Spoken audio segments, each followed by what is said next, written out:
Imagine leaving your home for 6 years, excited to finally return and see it again, only to discover that the house you loved has completely vanished and been replaced by a parking lot. Sounds unbelievable, right? Unfortunately, that's exactly what happened to me. And this is the story of how I went head-to-head with a power-hungry HOA and ultimately came out on top. 6 years ago, I accepted a job opportunity overseas. It was a big step in my career, but it meant leaving behind the home I loved, a beautiful house sitting on a decent piece of land that I owned outright. Before leaving, I made sure everything was in order. I prepaid my property taxes years in advance, organized my documents, and even asked a trusted friend to occasionally drive by and check on the place while I was gone. For the first couple of years, everything seemed perfectly fine. My friend would give me updates, and nothing unusual ever came up. But then something changed. A brand new housing development began to appear on the land next to my property, and with that development came a homeowners association. Now, my property had absolutely nothing to do with that development. I never signed any agreements, never accepted any covenants, and certainly never agreed to pay HOA dues. My land was separate, privately owned, and legally independent. But the people running this HOA, let's call them the neighborhood nobles, apparently believed they were in charge of everything around them. About 4 years into my time abroad, my friend called me sounding concerned. He told me there was construction happening very close to my property line. At the time, I assumed it was simply the housing development expanding, so I told him to keep an eye on things, but didn't think too much about it. A few months later, he called again. This time he wasn't just worried, he was furious. He sent me several photos. When I opened them, my stomach dropped. My front lawn, the same lawn where I used to sit on summer evenings, was completely gone. Instead of grass, there was asphalt, fresh asphalt, and across it were bright white lines. They were building a parking lot. I was stunned. Immediately, I started trying to contact the developer and the newly formed HOA. I sent email after email, made expensive international phone calls, and left voicemail after voicemail. Every message included proof that the land belonged to me, copies of my property deed, survey maps, tax records, everything. And yet nothing. No replies. No explanations. Just silence. Meanwhile, my friend continued asking around locally and eventually learned what the HOA was telling people. According to them, my property was simply an undeveloped section of their community land. In other words, they were flat out lying. I hired a lawyer from overseas, but the process was painfully slow. Every step took weeks or months. The HOA fought back at every opportunity, burying my lawyer in paperwork delays and legal maneuvers. They clearly believed one thing, that because I was thousands of miles away, I would eventually give up. They miscalculated. After 2 exhausting years of fighting from another continent, my overseas work contract finally ended. The first thing I did wasn't visit family or relax after the long trip. I booked a flight home. When I landed, I didn't even stop at my parents' place. I rented a car at the airport and drove straight to my property. And when I arrived, what I saw made my chest tighten. There it was, a fully operational parking lot. 40 neatly marked spaces stretched across the land where my house once stood. At the entrance was a large sign that read, "Community parking, permit holders only." And right in the center of the lot, exactly where my living room used to be, sat a shiny Tesla connected to a charging station. My house, my home, was gone. They had demolished it. I stood there in disbelief, a mix of anger and shock washing over me all at once. For a moment, I couldn't even process what I was seeing. While I was standing there, a woman got out of her car and started walking toward one of the nearby houses.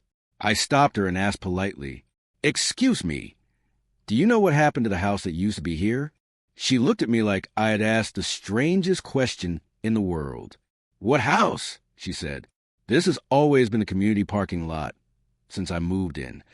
That was the moment something inside me snapped. I realized this wasn't just about land anymore. It wasn't even just about money. This was about the home I had built, the memories that had been erased. The very next day, I walked straight into my lawyer's office. And this time, I made one thing very clear. I didn't just want my property back. I wanted justice. We filed a massive lawsuit against both the HOA and the construction company responsible for demolishing my house. The charges included property destruction, trespassing, illegal conversion of property, and a long list of additional violations. When the HOA president, a smug man I'll call Mr. Powertrip, was served with the legal papers, he actually laughed. His lawyer claimed that I had abandoned the property and that the HOA had simply improved the land for the benefit of the community. They even offered me a settlement. Their proposal? They would pay me a small fraction of what the land was worth and generously provide me with 2 dedicated parking spaces. 2 parking spaces in exchange for my demolished house. The audacity was unbelievable. We rejected the offer immediately. This case was going to court, and once the discovery phase began, things started getting very interesting. We uncovered internal emails from Mr. Powertrip to the HOA board where he referred to my property as an eyesore and a blight on our beautiful new community. In those emails, he convinced the board that my land had been part of the original developer's purchase, even though the legal documents clearly prove otherwise. He had fabricated documents and misled the construction company into believing the HOA had full legal authority to demolish what he described as an abandoned structure. But that wasn't all.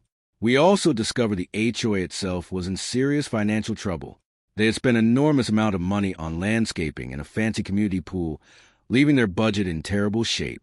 To cover the costs, they had been charging residents extremely high fees.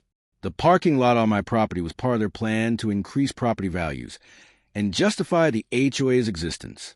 They had even started charging residents for parking permits on land that legally belonged to me. When our lawyer presented all of this evidence in court, the atmosphere in the room changed immediately. You could practically feel the tension shift. The judge was clearly not impressed. Mr. Powertrip's confident grin slowly faded as our lawyer methodically exposed the entire scheme. We brought in professional surveyors who confirmed the exact property boundaries. My friend testified about the condition of the land before construction began. We even showed photographs of my house before it was destroyed. But the most shocking discovery came when we subpoenaed the HOA's financial records. Those documents revealed that Mr. Powertrip had been secretly using HOA funds for personal expenses. In fact, the money collected from parking permits had been used to lease the exact Tesla I saw parked where my living room used to be. At that point, the case stopped being just a property dispute. Now it involved fraud and embezzlement. The judge's final ruling was nothing short of spectacular. He ruled completely in my favor. Both the HOA and the construction company were found jointly responsible for the damages. They were ordered to pay the full replacement value of my home, the value of the land itself, all of my legal expenses, and significant punitive damages due to their malicious actions. But the ruling didn't stop there. The judge also ordered the HOA to immediately stop using the parking lot and restore my property to its original condition. That meant demolishing the parking lot they had just built. The cost of doing that was enormous. The consequences were immediate. When the other homeowners in the neighborhood learned about the court ruling and about Mr. Powertrip's embezzlement, they were furious. Many of them had been paying extremely high HOA fees, not realizing that their money was funding a lawsuit against an innocent property owner and paying for the president's luxury car. An emergency HOA meeting was called, and I decided to attend. When I walked into that room, the silence was overwhelming.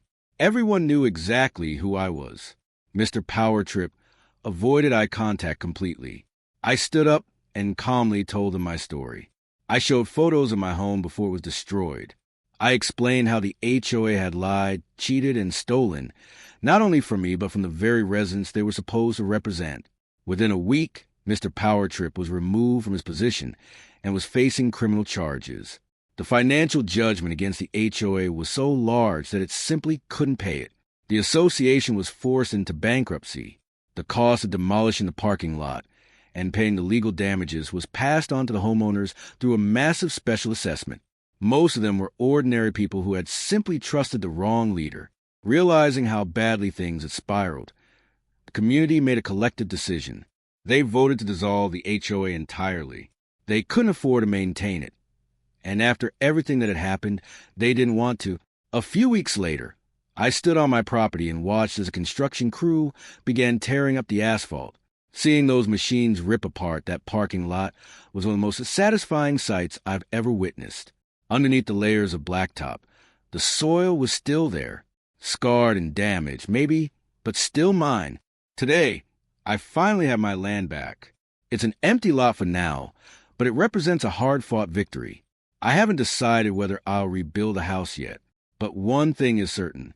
There's no HOA left to tell me what I can or cannot do with my own property. This entire experience taught me something important. When someone tries to take what belongs to you, you have to stand your ground, no matter how powerful they seem. Sometimes, the only way to build something better is to tear down what shouldn't have been there in the first place. Thanks for listening to my story. If you've ever had a wild experience with an HOA, feel free to share in the comments. And don't forget to like and subscribe for more stories like this. See you next time.